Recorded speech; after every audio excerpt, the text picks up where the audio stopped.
Alors que le Soudan du Sud sort des décombres de la guerre civile, ses dirigeants commencent à construire le secteur électrique du pays. En effet, le pays multiplie les stratégies de développement du secteur électrique afin d'étendre les systèmes de distribution des villes vers les zones rurales. Le pays ambitionne la réhabilitation du réseau national par le remplacement des infrastructures, l'entretien du réseau et l'expansion, selon les responsables de la Société publique d'électricité du Soudan du Sud. Diversifier les sources d'énergie du pays en mettant l'accent sur les énergies renouvelables et bien sûr utiliser les ressources pétrolières pour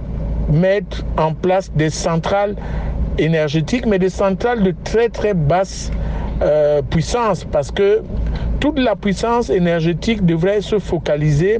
sur des énergies alternatives et puis regarder aussi la possibilité d'importer l'énergie des pays voisins. En novembre 2019, la Southern Electricity Corporation a commencé à exploiter la première section du réseau de distribution réhabilité de Juba.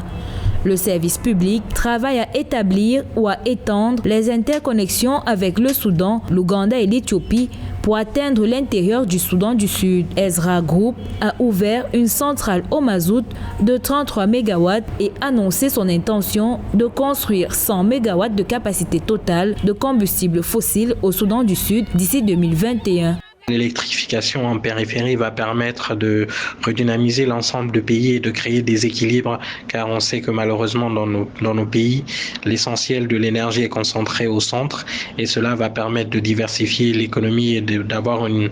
croissance qui soit le plus homogène dans tous les secteurs du pays et dans toutes les villes. Avec un projet hydroélectrique proposé de 120 MW près de Juba, le pays recherche activement des investisseurs pour aider au développement des ressources hydroélectriques et a lancé un appel à consultants pour aider à l'élaboration du programme de développement des énergies renouvelables du pays.